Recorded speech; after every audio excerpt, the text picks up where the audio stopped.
Hello, everybody, and welcome back to another episode. Not in the intro, Eric. Well, welcome to Respect the Combat, Did my everybody. audio go out again? Yes, in Yes, the it middle of the did. intro. Are you God? Okay, you know what? I'm just going to start the podcast with this then. Fuck Spectrum! Get your shit together! Anyway, welcome to another episode of Respect the Combat. Don Ace is going to be backing me up today, apparently, because, well, my internet sucks. Well, how are y'all doing? Thank you for joining us on an early Saturday morning interview of Respect the Combat. As you can see, me and Donnaise are not alone. We are joined by the Rubber City Wrestling light heavyweight champion. As I just stated, you have seen him on Rubber City Wrestling. You've seen him on International Wrestling Cartel. You've seen him on Exodus Pro Wrestling. Handsome Harley Morris. How are you doing today, sir? I'm doing pretty good, hanging in there. A bit tired. I mentioned earlier, I went to the movies last night, so I got home a little late. But got up early, got all my stuff ready for the day, took my dog for a walk. So I'm doing pretty good overall. Heck yeah. Well, thank you for making the time to hop On with us as Eric's Wi-Fi craps out again. And I know he's about to go off the second he realized it. Thank you for being on with us. It really does mean a lot. I know that you've been having a very busy schedule lately, especially with your new book that's been out. How have those sales been doing, by the way? The team hasn't really told me what the number is right now, but I'm guessing it's up there. I'm guessing it's so large that they need to figure out a special way to tell me, maybe a surprise party or something for my birthday or something like that. I'll walk in and they'll be like, "Hey, it's over 1 million copies" or something like that. But we'll see. Oh hell yeah, I'm sure it's over 1 million by now. Definitely, it's been a couple months. So, tell us a little bit about what exactly created Handsome Harley Morris, because I know that you've been in the wrestling industry for quite some time, over a decade, I believe 13 years now, correct? Yes, that is correct. And so what exactly was it that led to all of this? What was it that led to the decision? What was it that led to being Handsome Harley Morris, the whole nine? So it's actually Handsome Harley T. Morris, which Harley T. Morris is the name I was going under for a very, very long time. Okay. And it was actually given to me by the promoter of the promotion that ran the wrestling school where I got trained. And he had no idea that was my actual name because my shoot name is Harley Todd Morris. That is my real name. It's on my birth certificate, all this other stuff. So if anybody steals my identity, I know where they got it from. I know you're watching. But yeah, no, I told him, it's like, hey, that's my real name. He's like, really? And then that promotion did not go with that name. They did not go with that character. But I like the name so much because, well, it's my actual name, that just stuck. It's something that I went with everywhere I went. And I tried a number of different characters, and none of them really fit. None of them really worked. I tried, but it's a game of trial and errors. And the Handsome Harley moniker, I got to give full credit to former NWA World Heavyweight Champion, former TNA World Heavyweight Champion, EC3. I signed up for the Exodus co-op, and me and another guy there named Gorgeous Gregory, he liked the vibe we were giving off, and he thought, hey, if I put these two as a tag team, there's something there. So he pulled me aside. He's like, hey, I'm thinking about putting you with Greg, and I'm thinking we'll have Gorgeous Gregory and Handsome Harley, and we'll have Handsome and Gorgeous, which is the team me and him go under. If you guys have seen us on IWC or anywhere else, we actually just recently debuted for Oldie Wrestling as a tag team, which was a lot of fun. So that's kind of where the name came from. The Handsome Harley T. Morris came from EC3. Wow. Now, just to piggyback off that on my end, and this is one of those questions that I think any wrestling fan on my level, knowledgeable of the wrestling industry, but not in the wrestling industry, would say, what would be the reason? because I know some wrestlers will go by their actual name, especially with the age of getting doxxed. What went into the decision of using your actual name rather than just coming up with another one before getting into the ring? So I had had the idea rattling around in my head about going under a stage name for a while, but I just honestly couldn't think of anything that really fit or anything that I really liked. And the name just rolls off the tongue. Harley T. Morris. It just works. It's memorable because you'll see a lot of guys going by like two names. Some guys go by three names. I'll use Carson Drake as an example. When I met Carson, he went by Carson Drake. Now he goes by Carson Bartholomew Drake. And same thing with like JBL, John Bradshaw Layfield. You'll get guys who will go by two names or three names, but not a lot of guys go with that middle initial. So I thought it was something that really helped me stand out a little bit.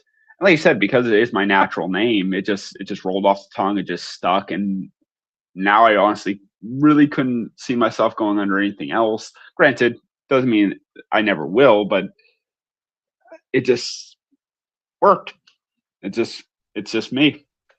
Yeah, it does, and especially with the Handsome and the Gorgeous, which honestly we haven't seen a tag team work with longevity work with those monikers since like I would say the '80s with Gorgeous George and everything that era. Because you could say, "Oh, we had the heartthrobs, da da da da da" in the 2000s, but that didn't work. So having that, and especially now standing out, I think is really like refreshing.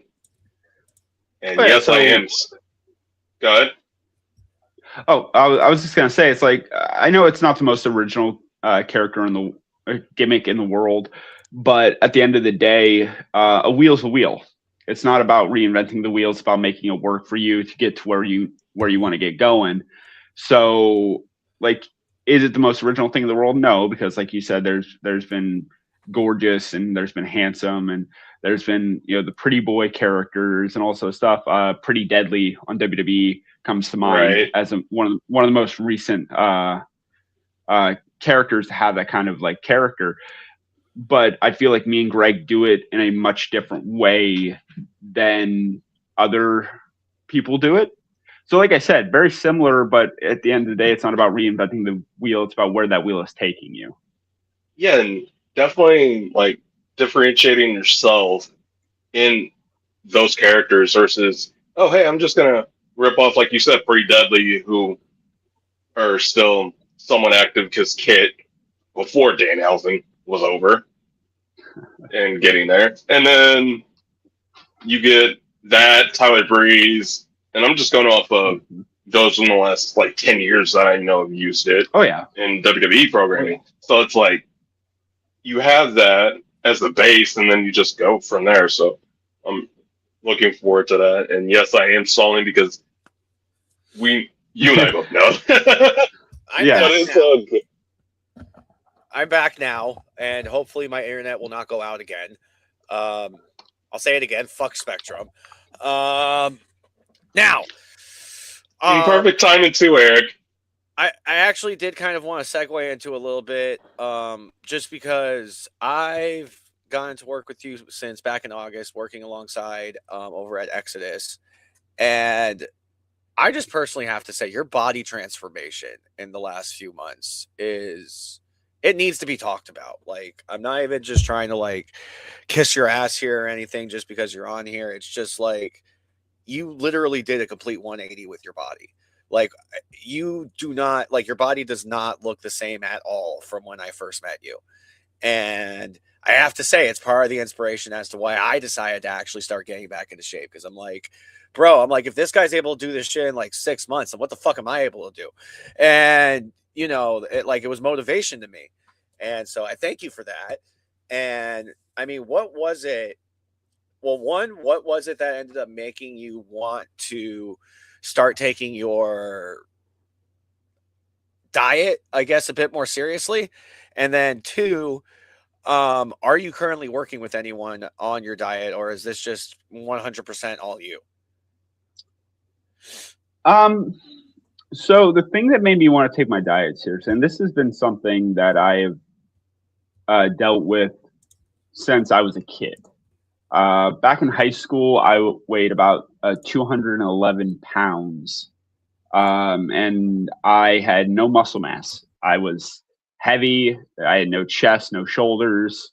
Um, I wasn't the biggest guy. Like I wasn't like you know wearing like triple XL or anything like that.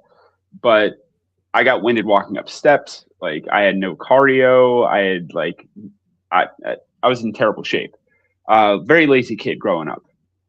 But uh, I mentioned earlier when before we hopped on live Mm-hmm. that I tried to learn a lot from the mistakes of my family and from people I know. And sadly, I come from a family that is that struggles with obesity and weight gain and stuff like that. My dad struggled with it, has been struggling with it for most of his life. Um, my uncle, may he rest easy, passed away at nearly 400 pounds, was very out of shape, and it kind of scared me. I remember one day I was laying in my room watching TV, and I was just like, I got to do something because if I don't, things are not going to end well.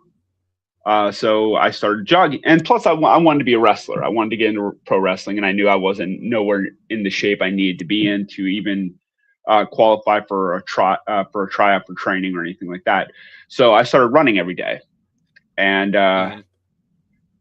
that dropped my weight down. I lost about 20 pounds doing that, and it was only a mile a day. I was only running about a mile a day.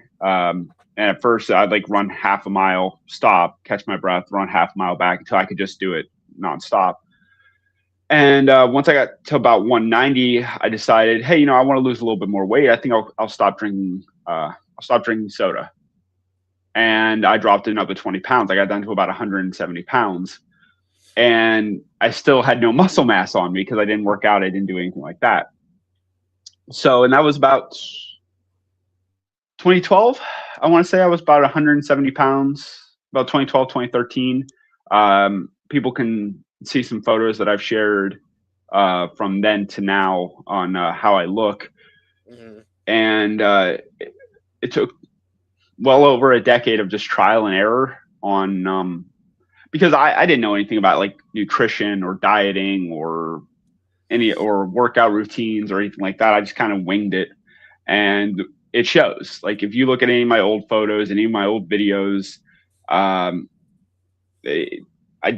couldn't figure it out. I wasn't doing what I needed to do until I signed up for the co-op. And again, EC3, he's a big gym guy. He's a big diet guy. If you just look at him, the dude, he's massive. He's a big dude. And he gave me a workout routine, which I still follow today with a couple of variations here or there, but for the most part, it's the same workout routine he gave me. And he also gave me a dietary thing, which I tried, but again, I wasn't keeping track of anything. I was just eating. Mm-hmm. So swapping some things out here or there, and it was a little over a year ago. I was pushing 200 pounds.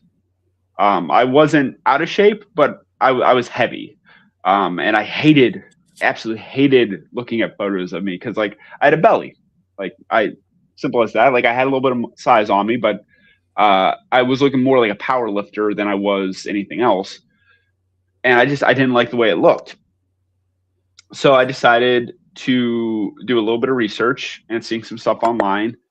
I decided to start counting my calories. I didn't want to lose any of the muscle that I put on, but I wanted to lose the body fat. So I remember people telling me all the time that protein is very good at keeping muscle mass. But I knew I had to lower my calories. So I started looking into different foods and different things I could eat to keep my protein really, really high, but start lowering my calories.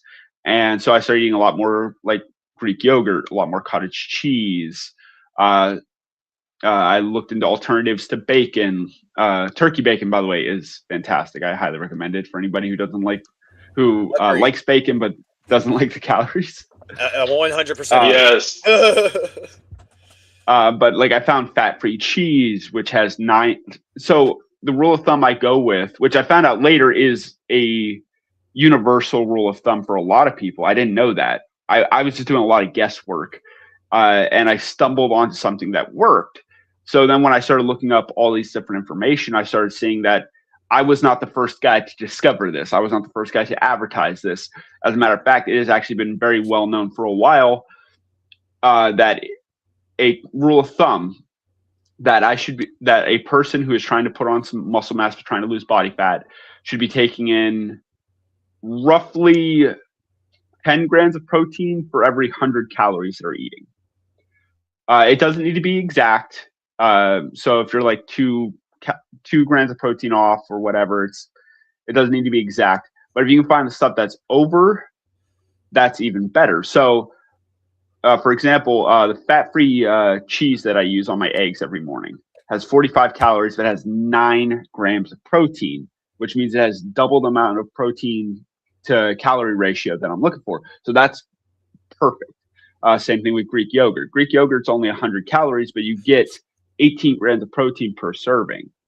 Right. So I just started weighing all my food, keeping track of everything, eating the same stuff over and over again, stuff that I liked, stuff that I enjoy eating. So it's not like a chore. I'm not sitting here eating plain chicken and broccoli 5 times a day. I'm eating stuff that I like. I'm eating stuff that I enjoy. And by doing that, by keeping to that rule of thumb and keeping track of everything I eat, that's what really pushed it over the edge. And that's when I started really showing the results. I lost another 30 pounds. I got back down to like 172, 173, which is about where I'm at right now. And it worked. And Right. it clicked in my head like that's what I needed to do. And that's what I've stuck to. I'm actually a little nervous because I'm actually going on a bulking cycle here, starting today actually. Because the last month or so I've been eating about 1,600 calories, 1,700 calories. So you've been on a deficit. Yes. Okay. I actually posted about this on my Facebook yesterday. I saw that. Yeah, I saw that yesterday. So I'm bumping my calories back up because I've gotten my weight down, and now I want to see if I can start packing on more muscle mass.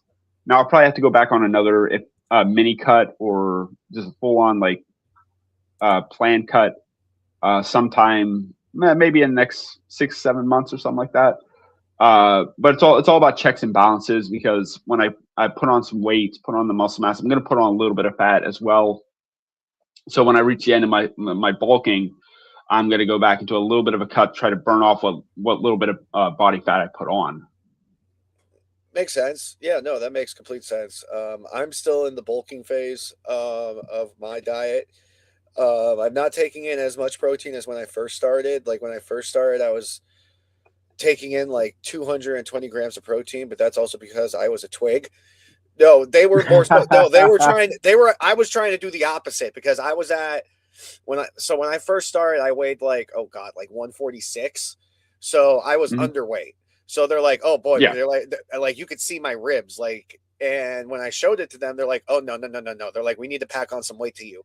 I ended up who did I get? I got connected with Anthony Agogo from AEW. Literally randomly one day just messaged me on Instagram and he's like, hey Eric, what's up? And I'm just like, okay, well, someone hacked his account. And the next day he messages me back. He messages me again. He's like, oh, what? You're just gonna ghost me? And I'm like, oh shit, it's actually him. Yeah, that's insane. Your mic gave out again, I think. Yeah, it did.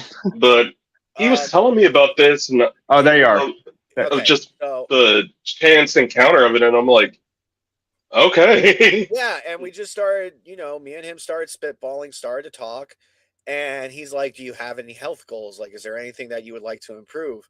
And realistically, like when he mentioned it, I'm like, you know what? Actually, yeah, like I would really like to gain some weight. I would like, but when I gain, I don't want to gain fat. I'm like, I want to gain muscle. And I told him about the fact that I'm working in the wrestling industry and I'm also doing camera work. So I kind of need to get my arm muscle up a bit. So then I'm not doing so much camera shake. And it's a little bit easier for me to be able to do like 6, 7, 8 hour days where I'm holding my camera the entire time. So when I first came in, he had me at like 2,200 calories a day, 220 grams of protein, 160 grams of carbs, and like 77 grams of fat. And now, and there he goes again. So Spectrum yeah, sucks. no, hello, can you hear me now? Sorry. Yes. Yeah, we can hear you now. Okay. So now, since I've gained 14 pounds, now I'm down to where the calories are still up. I'm taking in 2,300 a day, but 173 grams of protein, 230 grams of carbs. So then I get the extra energy from my workouts, and then 77 grams of fat still. But usually with my fat, I'm not taking in as much. Like I'll usually average between like 65 to 75 grams of fat a day. But that's just because I'm eating a lot of stuff that really just doesn't have fat in it. Like that, I can relate to that because I keep track of my protein and my calories. I don't really keep track of my carbs or my fats, which is probably something I should do. In all honesty. But basically, what I would tell people all the time is like, if the calories are a bit low, but the protein's a bit high, then more than likely it's probably low in fat and it's probably low in sugar. Because if it had a lot of sugar or a lot of fat, then the calories would be a lot higher. I think it's Mike is out again. Yep. And this is why I am glad I am here, so we are not just getting dead air. But yeah, that definitely makes sense. And well, if you can't tell, I like to talk, so I'll just keep talking. If I you're good. It's just when expecting that to happen, and honestly, I'm probably the last guy, and this has been very informative for me because coming off of still 5 years removed from having a stroke, and just yeah. Granted, it was mild because I was able to walk in a few hours, but still, blood pressure was dangerously high, and going from there, scary stuff. Yeah. Yeah. So just really getting full range of motion in my body, both sides, and getting a lot managing my blood pressure and everything. So right. I was also okay. So now that I'm back, one thing I was also going to mention to segue a little bit. I've noticed that you've been doing a lot of. I mean, I don't know if recently, but I remember like a few weeks ago, I was seeing you do a lot of WWE extra work, including a Wingstop ad with the man that happens to be my avatar picture currently. Yes. Yeah. What was it like getting to work with Danhausen? Oh, it was a lot of fun. It was actually, and I doubt he remembers this, but it's actually the second time I met him. So the first time I met Danhausen was right after he debuted for Ring of Honor, which was 2017, 2018, somewhere in that ballpark. I might be off, but I know it was pre-pandemic. It might have been 2019. But yeah, I was helping out at a Wrestling Revolver show, Sammy Callahan's promotion. Right. A ref got a hold of me.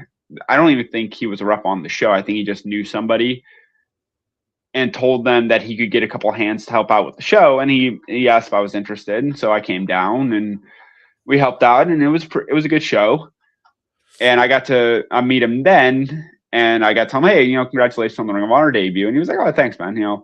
And that was the extent of the conversation with him. Fast forward all these years later, and they're doing SmackDown in Pittsburgh.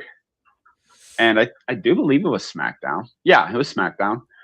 And most likely, even though he's shooting with Dom right now. Yes. So I got the I got the booking to do the extra work, which I want to do the extra work in Pittsburgh because I'm very close to Pittsburgh. I'm only about an hour from Pittsburgh, so it kind of feels like a home away from home kind of thing. So I got there and I get a message from one of the producers like, "Hey, we're going to use you and a couple of the guys for this commercial," and I'm excited. I'm like, "Cool," because they've never used me for anything before, and I don't know what they're going to do or how it's going to go or anything like that. But it's cool because I'm actually going to be used for something. And so as they're breaking down the commercial and how they're going to do it and all this other stuff, and right next to us, they're filming an ad with Randy Orton for the ESPN app and all this other stuff. So it was a very, very cool experience to see how they pieced everything together, all the different things they had to run through and make sure fit what they wanted with the sponsor. And what you see in the commercial isn't even everything we filmed because they did cut it up. Which you can tell when you watch it, like it's not like you can tell there's edits, you can tell there's cuts. For reasons I understand, like the closing shot that they filmed was actually me holding one of the burgers, and I actually dropped the burger on the plate and all this other stuff. They ended up cutting that, and I think why is because they wanted the last shot to be on Danhausen, because originally they were going to have me the camera back on me, drop the burger. Oh man, back over, Danhausen's gone. And then they were going to do a close-up shot on the other guy who had the Wingstop stuff, and he was going to say, "Hey, he stole my lunch." But I think they wanted to end the shot with Danhausen. So, like I said, just a cool experience overall to see how all that was produced and how they did that, and the finished product and everything like that. And yes, I'm going to be a little braggadocious. Say I love the fact that I'm dead center in the shot when you first pull up the video, because I got so much exposure from that. I had so many people I know messaging me going like, "Hey, is this you?" I'm like, "No, it's my twin brother Davidson. Of course it's me." No, that was like one of the first things I noticed, like when the ad opened up. Like as soon as it opened up, like in the first 5 seconds, I see it pan over to you. And I'm like, "Hey, wait, I know that guy." And I was like, "Yo," I'm like, it always makes me happy, like when I see you guys like ended up being able to get the extra work that you're getting. Like, I mean, I see you doing it, I see Man Bun doing it. Yeah. I see just about everyone doing it, and it's really good because that's the best way to get your feet wet with them, and it's the best way to get your face in front of them. Well, absolutely. I actually need to get my my blood work and my paperwork and everything updated. It expired back in June, but I've been dealing with some car issues, money issues, and stuff like that. I've had to get on top of before I could actually get all that redone. So I actually need to get all that like caught back up, because I would love to do more extra work with them. Of course. I'm not sure if it's ever gonna lead to like a tryout or anything like that. But the fact that like I'm getting my face seen, I'm getting to be around this huge production, this huge stage, this huge opportunity in ways that if you were to ask me like 5 years ago, 10 years ago, I would have been like, I don't know if I'd ever get to that point. So it's really cool to be involved with all that, even if it's only at such a minor level as just like an extra guy. Mm-hmm. Of course. Now, speaking about some of your other work, you've been the Rubber City Wrestling light heavyweight champion, I believe, for over a year now, right? 2 years. Oh, this over August will be 2 years. Wow. Oh, wow. This August will be 2 years. Yes. Realistically speaking, I mean, is there anyone that they could send your way that's going to be able to take that belt off of you? And here it goes, Eric. You just screwed up. Well, no, there's the belt right there. See, I already knew what he was doing. He was going to grab the gold. Nah, you know what you started, and you know where it may end up. You just screwed yourself. There's been multiple challengers. Yes, and so I've enjoyed my time at Rubber City Wrestling. I've enjoyed my time as the Rubber City Wrestling light heavyweight champion. And I've enjoyed everybody they've had me face so far, because it's always been an experience. Like working with guys who I'm not trying to say people like lesser than or anything like that, but like people who want to work with guys with more experience, I'm just now at that level where I'm that guy with the more experience, which is insane to me anyway, from a meta perspective, that I'm now kind of like the vet in a lot of places. Um, so being able to work with a lot of guys and try to help them improve, I've really enjoyed. Uh, but it's also been like crazy. Like there was one show I was supposed to have a match, and literally we're up like next. Like we have one match before us, then we're up. And he had a family emergency pop up out of nowhere, like crazy. Like he had to leave. He had to go. So they literally pulled a kid out of the gauntlet match that was before us and said, "Hey, you're gonna work Harley."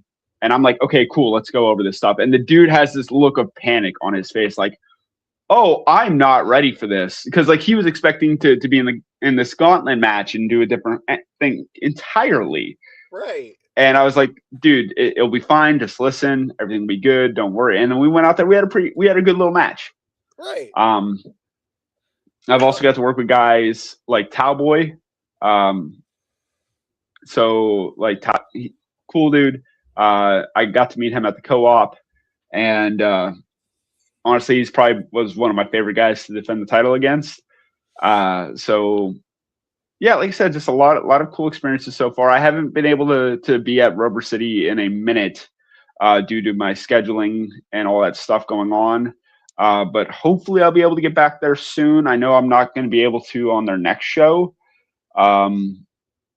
because it contradicts with a booking I have in Pittsburgh that night that I've had booked out for a few months now. So I gotcha. No, that makes complete sense.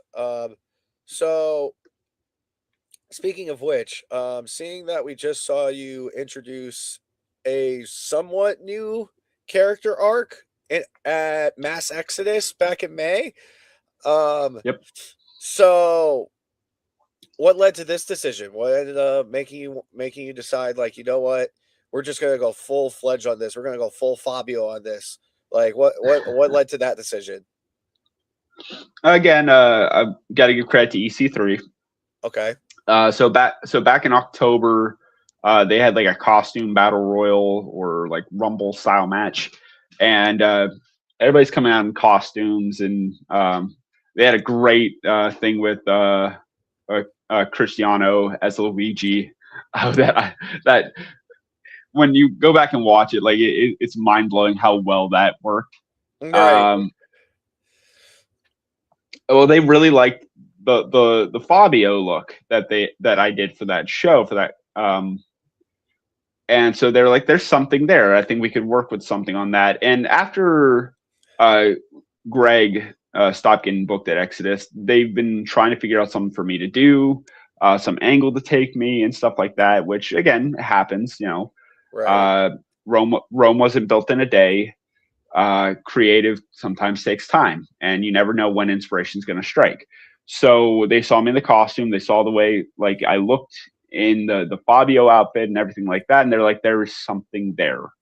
So they wanted me to lean into that. They wanted me to lean into that look. They wanted me to work with that type of character, and so I did. I went out. I got the gear necessary to pull off the look I wanted to pull off with the silver belt and the silver boots and all that stuff, which were my own little touches. They didn't say, "Hey, go get silver boots" or anything like that. I thought that the silver would add a nice little touch.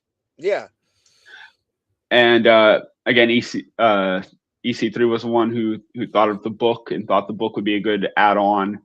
And yeah, they're gonna let me, like, I don't know what all's in the future for that character, what all they're gonna have me, like, what all is gonna be going on. But I'm super excited to explore it. I'm super excited to see what happens with it. Right. And just like anything, like, hey, here, you know, they're giving me a ball, and I'm gonna try my best to run with it. Hell yeah, 100%. Now, to round out our interview, typically, and I've honestly changed this up a little bit just.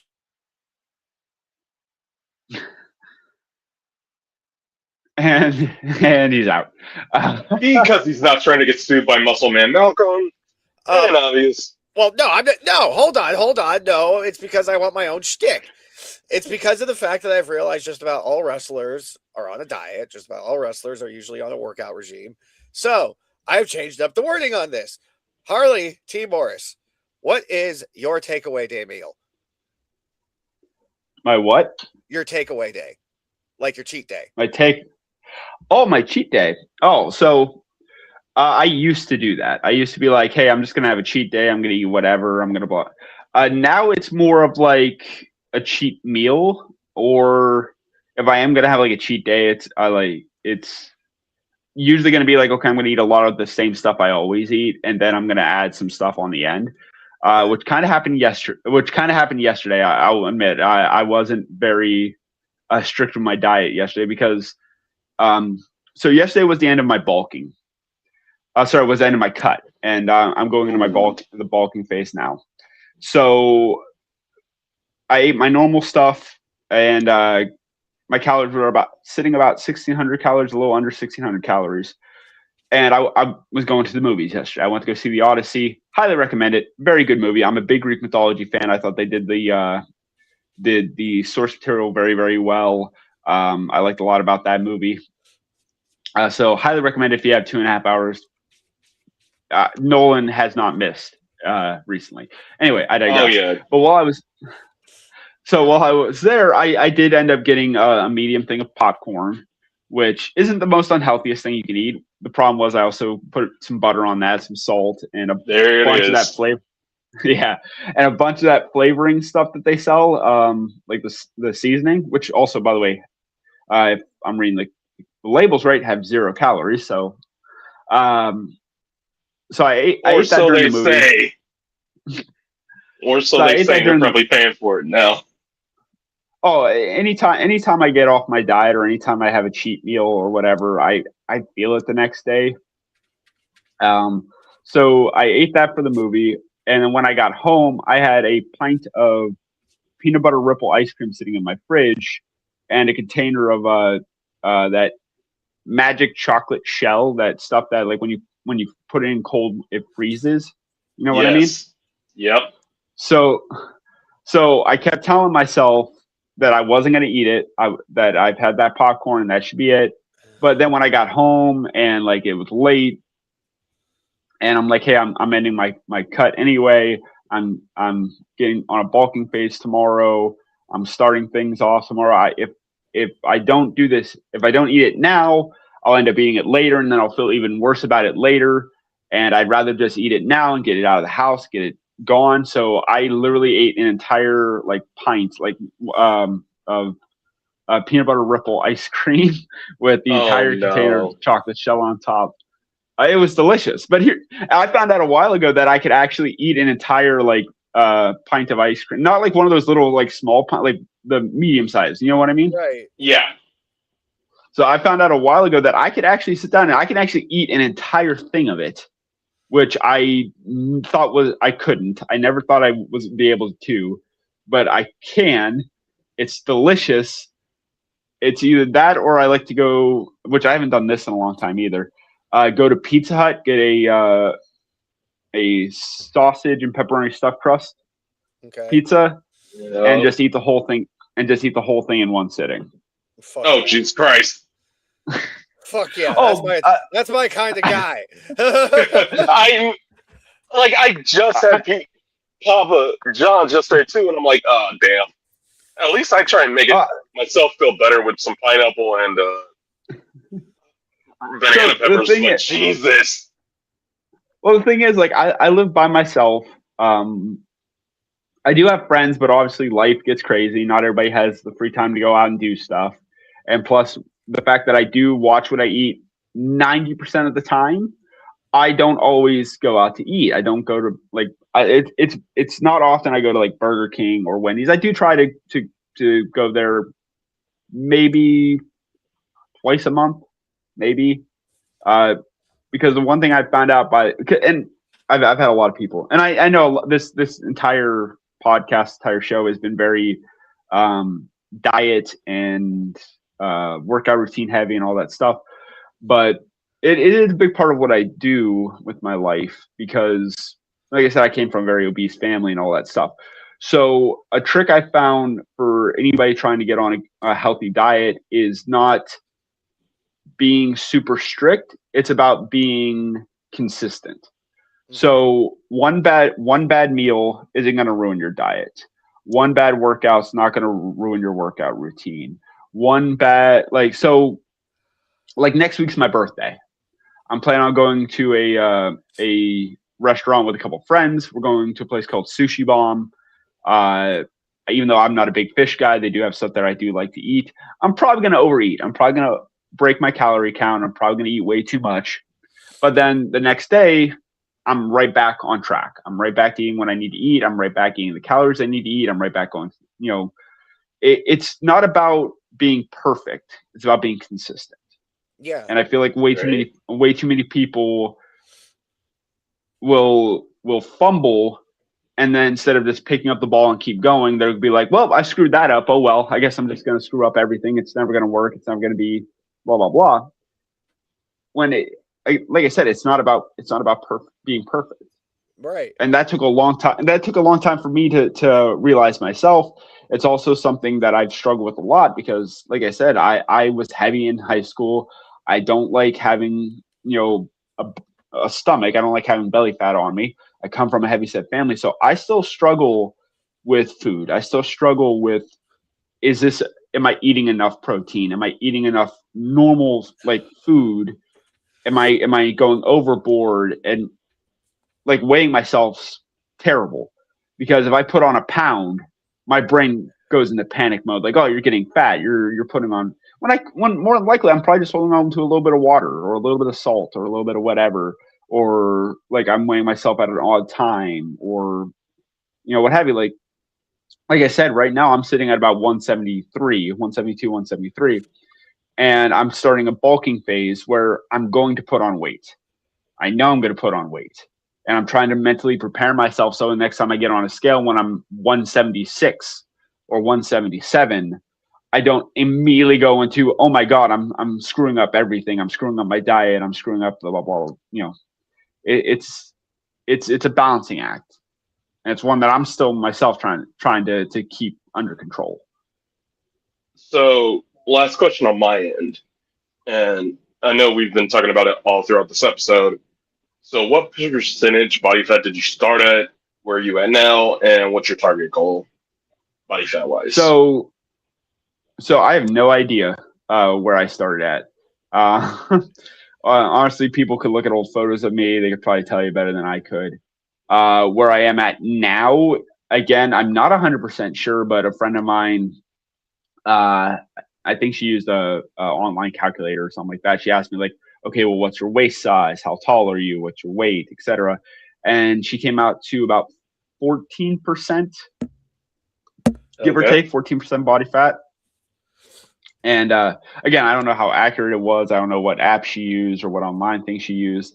Honestly, that entire body fat thing is almost like foreign language to me because I've never really looked into it. For me, it's okay. Do I look good? Okay, am I showing? Is my stomach getting bigger? No. Is my chest getting bigger? Is my arms getting bigger? Is if all that is yes, if everything's looking good, I really don't care what my body percentage is. I could be 30% body fat, but if I still have abs and I'm big as a house, I really don't care that I'm 30% body fat. You know what I mean? Yep. So that's to answer your question. I don't know where I started. Right now I'm at about 14%, and I really have no goal on how lean or how little body fat I want to get.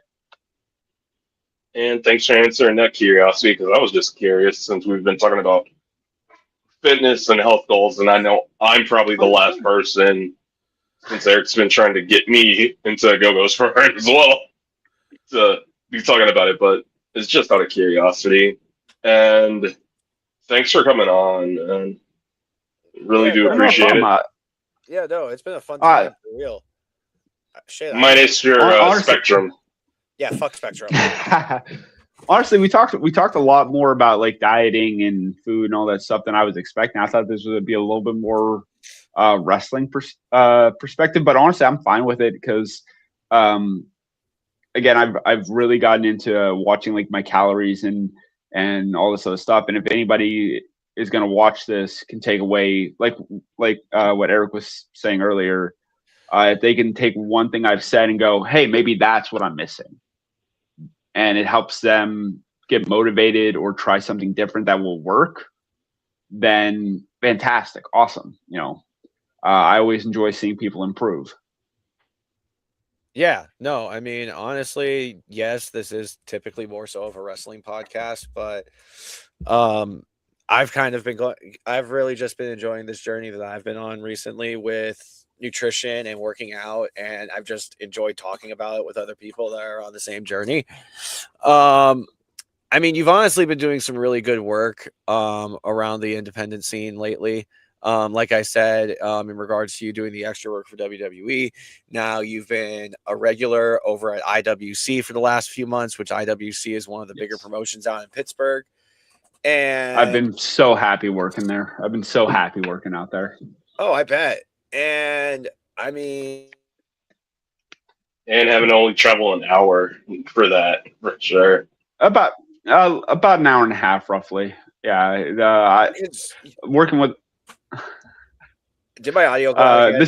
Yes, it did. Yes, this. Okay. This podcast is going to be titled "Fuck Spectrum" because this is. Yeah, yeah, that's what I guarantee you. I'm probably going to be like, "What the hell did this just get titled?" When I look at the archives, but oh, that's right, that's what happened. But yeah, I've been enjoying my time out at IWC. IWC was the first promotion I was ever introduced to when I learned about independent wrestling.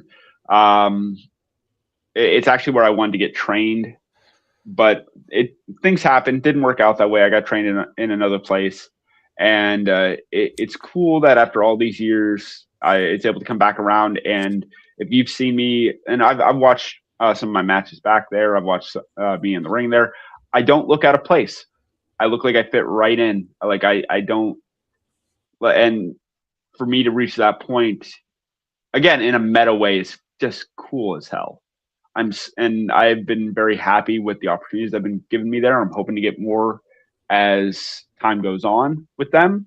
And I'm hoping just to keep doing what I'm doing, and hopefully more doors open for me and more things happen for me. And yeah, I'm just going to keep putting in the work. Yeah. And I was going to say, before we hop off here, is there anything that you would personally like to plug?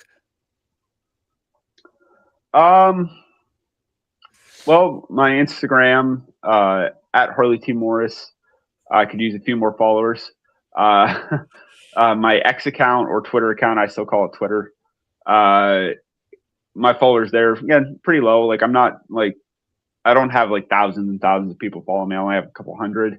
So I wouldn't mind getting those numbers up. My Facebook numbers are pretty good. So if you guys want to follow me on Facebook, I do have a fan page, but I never really post anything on it. So you want to follow my actual Facebook account, which you can tell the difference by the profile picture, which one is the one I post more on, because it has more an updated photo of me in the pink gear and all that stuff.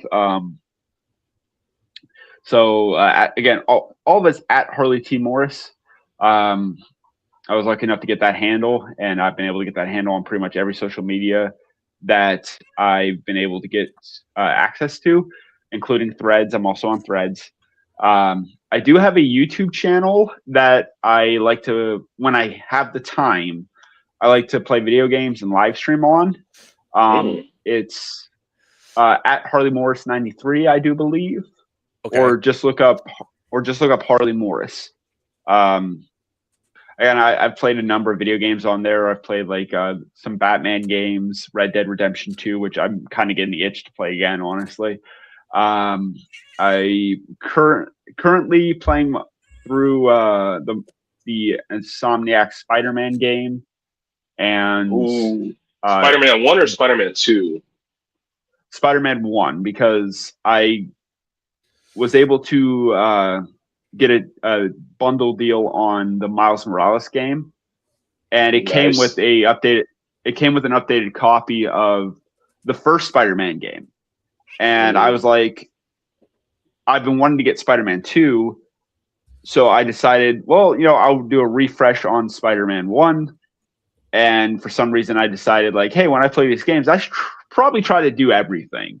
Maybe not like get all the trophies and everything like that for like my PlayStation account, but if the game's offering like side quests, side missions, like things to do on, so like I should just do everything because I'm insane. Yeah. Trust me, I just beat Spider-Man 2 and I'm just doing side quests right now. So I finished the main campaign. I'm on the DLC, which I had never played before. So I'm on the DLC now, and then I'm going to hop into Miles Morales. I'm also playing Digimon Next Order, which has been fun. It's more of a chill, laid back game, but I've been playing that one a lot. You can see I got like 20 some parts on my channel. So I'm not sure when I'm going to hop back into that game. Like I said, I'm cutting in the itch to play Red Dead Redemption 2 again, because there's a lot of things on that game that I did not do when I played it the last time, because there's so much in that game, so much content. And I still want to play Arkham City because I played Arkham Asylum, I played Arkham Knight, so I'd like to complete the trilogy and play Arkham City. If I could, I would love to play Arkham Origins, but I don't think they have that for PS5.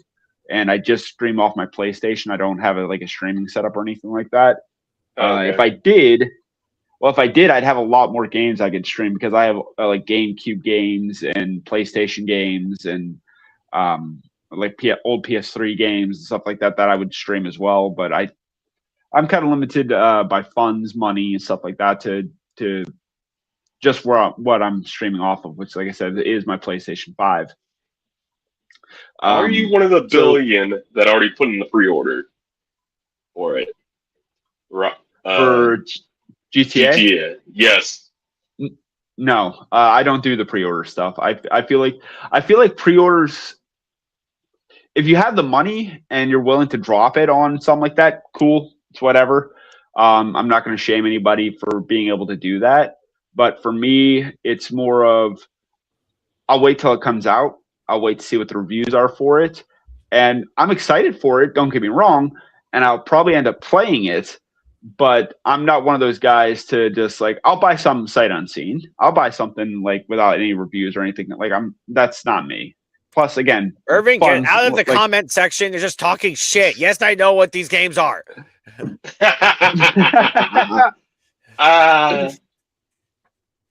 But no, again, so one thing that I struggle with now, and it affects a lot of what I do, including like my wrestling stuff and stuff like that, because I'm almost certain I have ADHD or some kind of attention deficit disorder of some kind. Undiagnosed, I've never been tested, but I'm almost certain I do. When I get a thought or an idea in my head, it kind of itches to where it's like if I don't work on it, don't make progress on it, it never stops itching, and it bothers me. So like I really want to play the new Lego Batman game that came out, the Legacy of the Dark Knight. Nice. I really want to get that. Again, Spider-Man 2. I've been wanting to get that for years. I just a different streaming setup, a better streaming setup. Even though I think my background's pretty decent.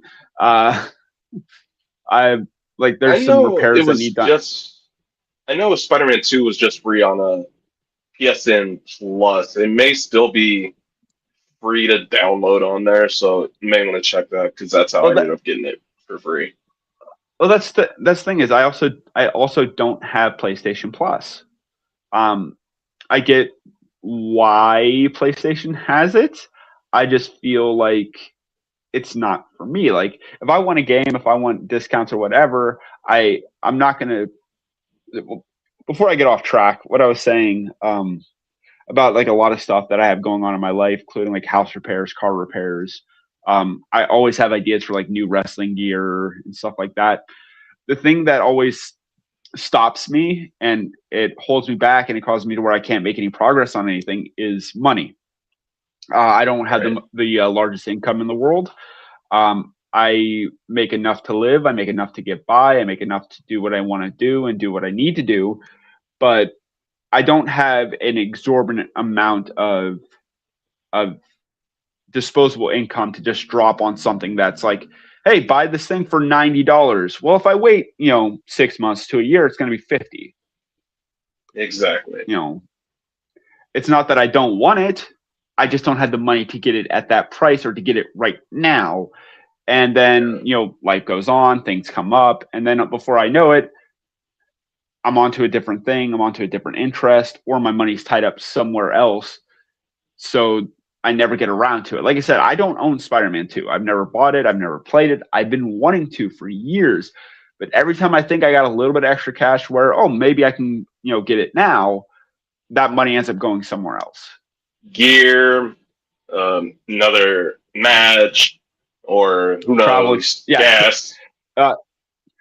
A good example is just recently about, and I know I'm kind of going over your time here.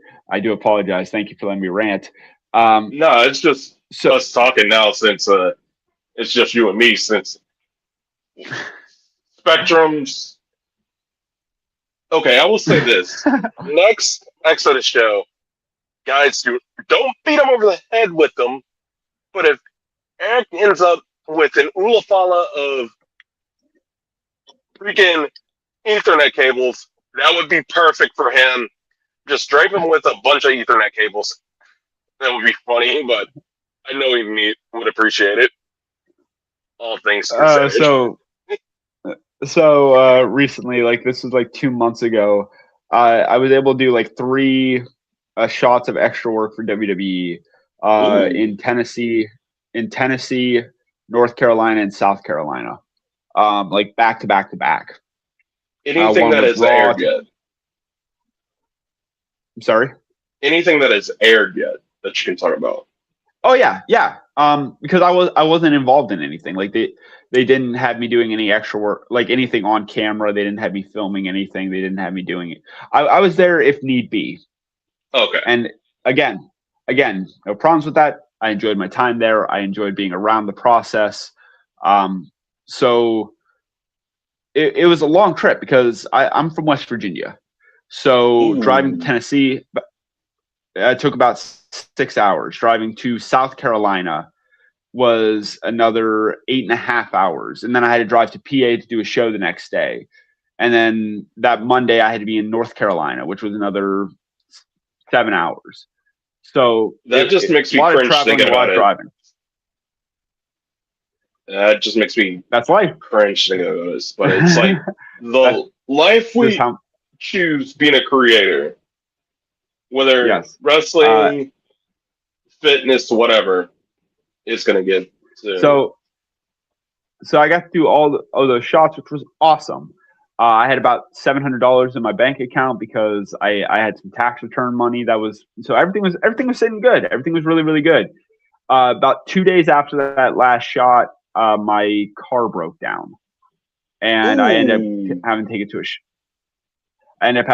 a shop, and it cost to repair was $1,700. I did not have that.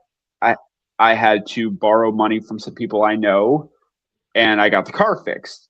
But that cost me every penny that I had and money that I had to borrow. So once I got the car fixed and got the car running again, I now have to pay back several people, and I have to get my money back up to a decent spot where I can afford to go get stuff done, like my blood work and afford travel and do all the stuff, all while still balancing paying my bills, paying my mortgage, wrestling on the weekends. So for about the last 2 months, I have been working almost nonstop, which I was able to get everybody paid back. My car still needs a few more repairs, but it's running. And which right is now, the good thing. Yes, but that $700 that I had is long gone. I'm nowhere near having that now. I have more bills coming up that need paid, and I'm just now starting to bounce back to where I feel comfortable enough to where I can take a morning off and do this podcast. I can take a night off and go and see a movie and actually have the money to go see a movie and not worry about breaking my bank account.